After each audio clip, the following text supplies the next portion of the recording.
Louvado seja nosso Senhor Jesus Cristo, para sempre seja louvado. Bom dia, meu irmão, minha irmã, que é o Padre Daniel, da Paróquia de Santana, em São Joaquim, em Antônio Carlos. Hoje é dia 13 de fevereiro, segunda-feira. A igreja nos convida a meditar no Evangelho de São Marcos, no capítulo 8, versículos de 11 a 13.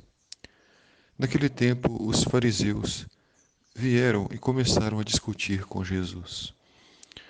Jesus enfrentou muita resistência ao longo de sua missão, e os fariseus foram os que mais apresentaram resistência sobre Jesus, porque os fariseus tinham a sua convicção, tinham suas crenças, tinham seus dogmas e não queriam acreditar na novidade de Jesus, e não queriam acolher a sua palavra. Quando o evangelista diz que eles começaram a discutir com Jesus, significa que eles estavam com o coração fechado. Com as pessoas é muito bom conversar, dialogar, mas discutir já é um nível de agressão. Discutir já é um nível de ignorância, em que um quer impor a verdade sobre o outro na força. Um quer dominar o outro no pensamento, na ideia. Não quer ouvir o outro, não quer dialogar com o outro.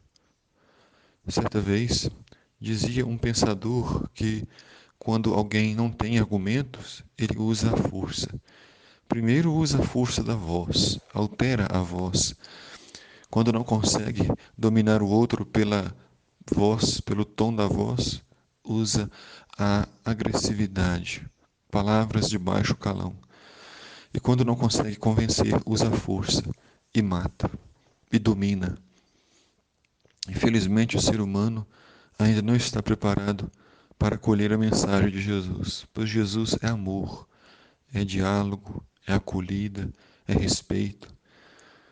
Por isso, a igreja nos convida sempre a ter um diálogo com as pessoas, os cristãos, com os evangélicos, com pessoas de outras religiões, com pessoas de outros credos, pois somos todos irmãos, somos todos filhos do mesmo Pai. Não cabe quem ama a Jesus julgar os outros, condenar os outros ou se julgar superior aos outros. Jesus nunca se julgou superior aos outros, às outras religiões, muito pelo contrário. O único mandamento que Jesus nos deixou foi do amor. Amar a Deus sobre todas as coisas e ao próximo como a si mesmo. Mas quem é o meu próximo? É quem está perto de mim, independente de sua cor, de sua raça, da sua religião. O amor não pode ser excludente. O amor verdadeiro não pode ser seletivo.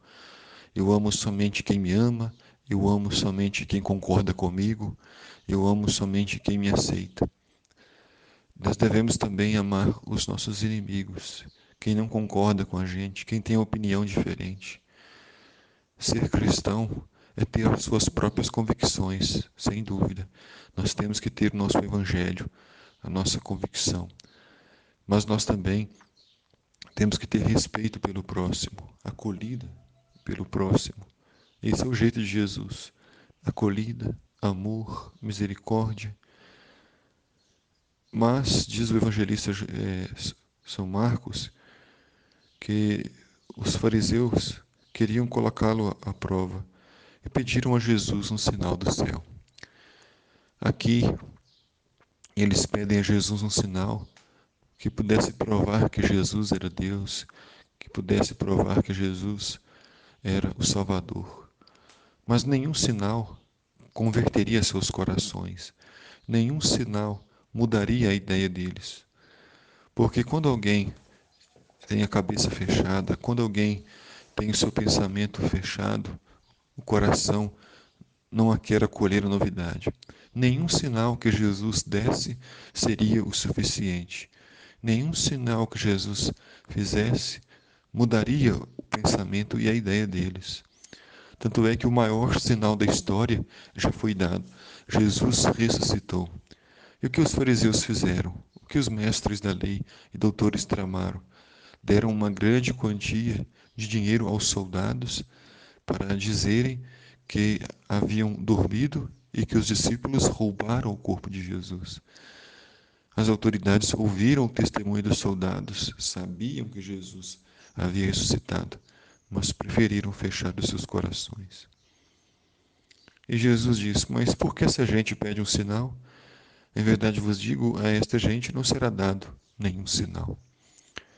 Jesus não quer forçar nada.